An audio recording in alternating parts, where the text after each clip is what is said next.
guys looking to buy or sell some Madden coin, check out my sponsor, MMOAN.com. They are going to be your cheapest Muck coin option this year. Be sure to use my code Texas and get yourself 10% off. What is going on, everybody? It's your boy Texas back with another solo battles guide or tip video for you all today. If you guys are trying to place top 100 and you guys are struggling, I'm hoping that these tips that I suggest in this video can help get you guys over that hump. Hopefully improve your score from like 24.5 to 25.5, because right now top 100 seems to be like, it doesn't seem very, very hard to get. Let me go check real quick. So right now, Don't Be a Mitch, he got top 100 and he got a score 326.64, right? Which is about 25.128 score. So if you guys can improve your score by a little bit to get over that hump, you can go ahead and get yourself a lot better rewards, obviously. If you guys are already doing really good in this, hopefully these tips that I give you guys can help get you guys over the hump to get you guys like top 25, top 10 rewards. That way you guys can win. Because right now it's feast or famine in terms of these solo battles. But you guys still want these tips, and it is my job to go to put these bad boys out for you all today. So let's go ahead and get into the first one. First tip revolves around your lineup. What abilities and X factors you guys should have active. So right now on my Steve Young, whenever I play solo battles, I have Gambler active. So I have a solo battles lineup, by the way. So if you guys don't have one, make a head-to-head lineup and make a solo battles lineup. That way you can kind of get things done. So for one, because I run Wildcat mostly, that's my entire game plan. I just run ball the entire time, right? So I have McCaffrey, Bo Jackson, Derrick Henry. I also have Tarek Cohen out here as well. And I'll probably go ahead and add another running back at fullback just so I can have a lot of guys to rotate. But it helps out to have a lot of running backs. But in terms of the abilities, right, I have it active on Derrick Henry and Bo Jackson because I think juking in this mode is not the greatest because it can lead to hit sticks. But what works a lot in terms of getting the ball down the field effectively, running and as well as doing the jet sweep out of the Wildcat, is the ability to have bruiser or also even armbar. So if you guys got the Jim Brown, he's going to be a great solo battles player to have. So activate your running back abilities that can just punch you guys in the face and you can get down the field easier on a lot of these plays. That's what I would do. You guys should do it as well. But to Steve Young, right? So when I go online, I got Pro Reads active. It's not a great ability, but it's whatever. But what ability that Steve Young can get, which makes him a little bit easier to use in solo battles if he complete 5 passes down the field, is going to be Gambler, right? You cannot be intercepted by AI defenders. You got 2 chances to be, or just to be risky, right? Go to ball into coverage, and you can get the abilities active in solo battles hella easy this year too. So you got 2 chances. If you throw like an out route or a post route, or the game cheats and you sell a ball that shouldn't have sold in the first place, there's no pressure. This Steve Young with the Gambler, any quarterback with Gambler will be able to throw the ball and not get intercepted, obviously. So this is a must add to your quarterback in this mode because you don't want to give the CPU any chance to cheat you out of points. Now, you do lose this ability or X factor if you get sacked, so don't get sacked. But this is a great get out of jail free card. You got 2 passes you can make into coverage without being picked. Gotta add that to your player. Those are the 3 abilities I have active on offense: bruiser, armbar, and then obviously my quarterback. Nothing on any lineman, nothing on any receiver because I'm not throwing the ball down the field anyway, so just have it on players you use the most. And in my case, that happens to be running backs and the quarterback. On defense, it's a little different. Because the CPU does cheat this mode, because they break 45,000 tackles and run for 6 against you, secure tackler is a must-have. So whenever I'm playing on defense, I don't activate Lawrence Taylor. I don't activate Von Miller. I run pitch bug. Oh, these guys always come in anyway. So having their edge threat and the power move specialist, it doesn't make much sense. So I'll activate this Patrick Willis.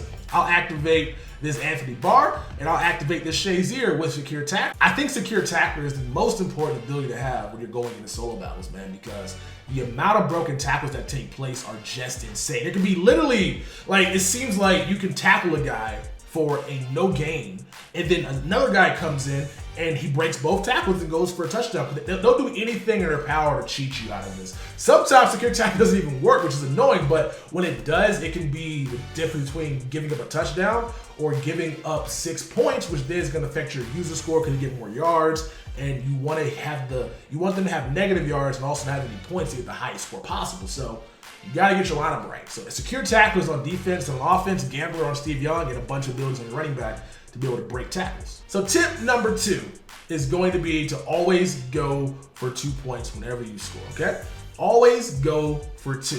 A lot of you guys may know this, but some of you guys do not. Whenever you score your points, you want to go for 2 because it helps you get closer to maximizing your points. So in solo battles, the most points you can get rewarded for is 50 points. So if you go over 50 points, it's fine, but EA has a cap on it. So if you go for 2 after every single score, it helps you maximize your point potential. And if you score, 6 times, you get 48 points, which is still close to 50. So if you go for just the 1 point field goal every single time, you'll get 42 points, which isn't bad either, but you'll be missing out on 6 points, and which then turns into 60 points. Times that by 2 will be 120 points, which then affects your score, obviously. So always go for 2.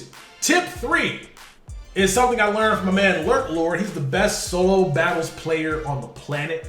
He might get mad at me for making this video, but he's the best on the planet. And he's told me this year, and even last year, you want to go ahead and actually get some defensive touchdowns if you possibly can. So before, if the CPU threw a pick or they fumbled the ball, what I would usually do is pick it up and run backwards so I can maximize my offensive yardage and get some more completions and first downs and stuff like that. But it seems like this year they give you more points for getting defensive scores. So if you get a fumble 6 or a pick 6, you'll be able to hopefully improve your user score, which then improves your solo battle score overall in general. So if you guys got a pick 6, take it. At least try to get 1 if you can. It's hard, I know they cheat, but at least try to get 1 to 2 defensive scores every single solo battles game. Tip number 4 is another way to improve your user score bonus. And this one's gonna revolve around whenever you're close to getting a sack. Like, so I run a pinch bucket. Both my guys come in.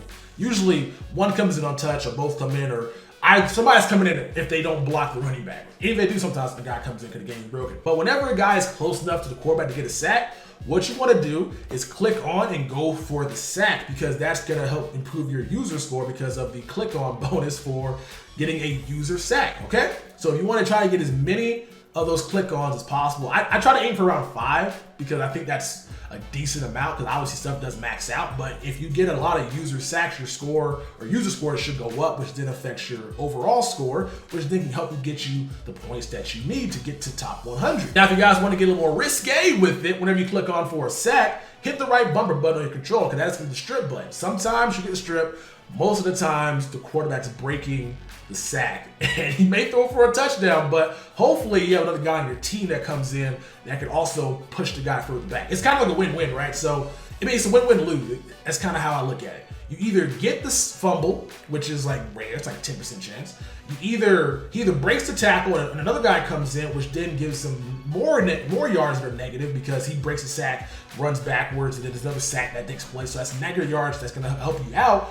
Or they throw a touchdown pass on you and you get mad. So it's risky, but it can help improve your score as well if you force a strip sack fumble. So go for the sacks, and if you guys get good at that, go for the strip sack. Hopefully you guys get those animations that can reward you with the fumble 6s to help improve your user score. And the last tip I've learned from a man Lurk Lord, I'm putting out all his business right now, but he told me on stream, so I feel like I have permission to go ahead and talk about this, right? Whenever you get into a solo battles game, you score points or you kick the ball off, right?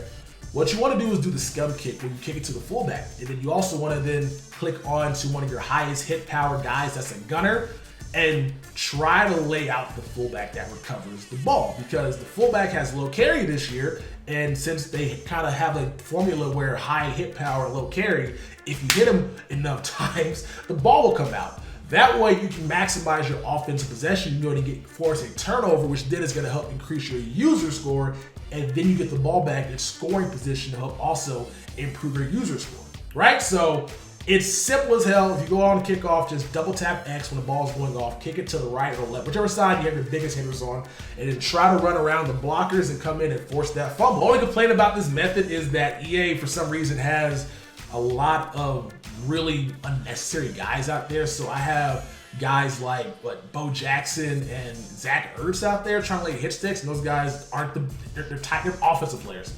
Not going to force many fumbles, but you do got linebackers. My Shazier's out there sometimes with my DeMario Davis, Pat Tillman. So if you can get by the blocker and lay that hit stick on the fullback, you're more likely to force a fumble, which then leads to them being on offense less, which then leads to you not having the chance to get cheated. If you don't get cheated, he plays high in solo battles. Very, very simple. So those are 5 tips that you guys can do to improve your solo battle score. I will have an offensive guide coming out later on this week, as well as a defensive guide. And I'll also just upload, if you guys want it, I'll upload an entire game where I got 26 plus without like, just the entire game. I don't even count. If you guys want to just watch it as a guide, like if you want to just look at, see what I did, you guys can just watch that, study it, and then learn and improve your game. That way you guys can know exactly what I did, and you guys can go ahead and get these coins, because there's a lot of coins in these solo battle games, and not everybody's going to play this the entire year because it's a huge time commitment. So if people start falling off, you guys can fill into their places, get your coins up without having to, you know, spend money on Madden or on these sites that exist, and then you can go ahead and improve your team, and it's a win-win for everybody. So yeah, expect a lot of videos for solo battles coming out this week. Hope these tips help you guys improve your solo battle score, and I will see you guys later on. Again, leave a like on the video, subscribe if you guys are new, and I'll catch you guys in the next one. They say money can't buy your happiness, but I swear to God, it's a good down payment. Trying to stuff so many binges in my pocket, you would swear that I was out here trying to drown Franklin. I was bred in the slums, got fed up with crumbs, now you don't play a pound cake. Told me money was a root of all evil, but I swear to God, I ain't never found safe.